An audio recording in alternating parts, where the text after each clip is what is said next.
had a conversation earlier about how difficult it is to get into any career, any business, but this one is an interesting one, and I'll focus more on TV because TV is different than radio, different than newspaper. And if you call TV just video at this point, every one of you that wants to be in a TV station, wants to be in that setting, sees yourself in a major market probably right now. That's where you should go. That's where you should start. It is so hard to get there. What she's doing is 4 internships is really smart to try and expose herself and do that. But she will still probably not start out at Cairo. She will probably start out in a much smaller market to get the experience, get the hands-on experience. You guys have a really unique opportunity here. Because you're here, you may not understand it, or you might have picked a school because it's so unique with what they have. But what you do with a commercial television station here is such good hands-on that you probably have one up over other people coming out. But my point on the TV industry is it is a predatory hiring business. So it doesn't matter if you're working in Evansville, Indiana, Fayetteville, Arkansas, or wherever. They're always looking. If you're good, you will be found. It is a business that is plucking and pulling up all of the time. So chase your dreams. Try and find the best possible job you can. I'm not telling you to lower your expectations. But if where you end up is not where you think you want to be, it's the first step to you getting where you want to be. It is an industry that poaches talent all the time. And that's good for you as you're looking to grow. It's good for your career. And the reason I put this in is because, again, 5 years ago, you wouldn't have had any of the digital jobs on there. Digital is moving itself in to a very digital-first mindset in everything that we do in media. So none of those positions would have been on there, and there's more positions, we just really couldn't fit them on the slide without making it too small. And so there's this evolution going on in the talents and the skill sets that we need in TV, and you'll see the same in radio, and actually the same in newspaper. Jobs in radio is very similar to what I was saying about jobs in TV. It's just changed. We have social media directors now, people whose sole purpose is to coordinate the social media activities of all of the radio stations in a market cluster.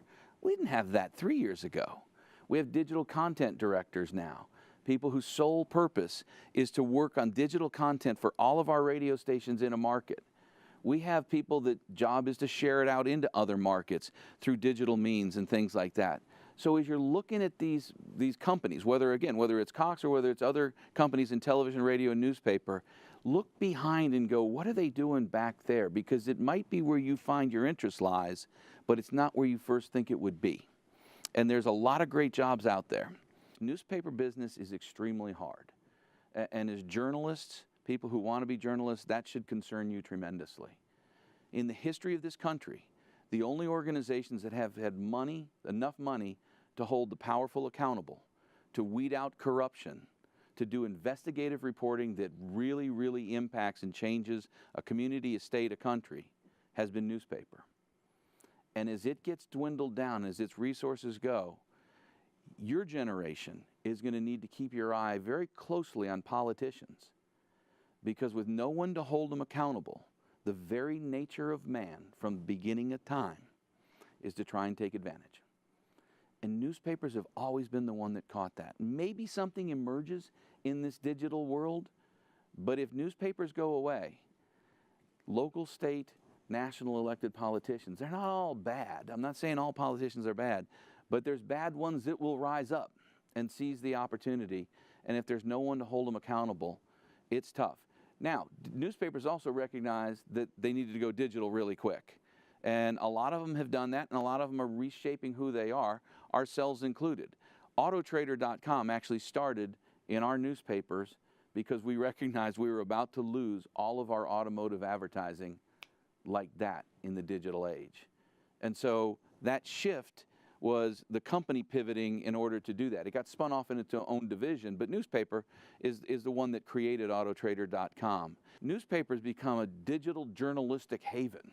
It is digital-first journalism. And the jobs that are there when you combine newspaper, television, and radio in what we have in Dayton are all this multimedia skill set that will serve you very well if you make sure that you have. Everything we do is in digital now. Any newspaper that we have, any television station, any radio station has everything based in digital. And we have entire divisions of digital now. There's over 100 people in Cox Media Group Digital, which is primarily focused on generating advertising solutions for clients. But we have a whole digital content desk that their job is to distribute quickly across the Cox Media Group system digital stories. There's a national news desk within that division that handles stories like the shooting in Las Vegas. The national news desk takes care of it and gets it out to make sure we communicate to everyone. All multimedia, all looking at all different media.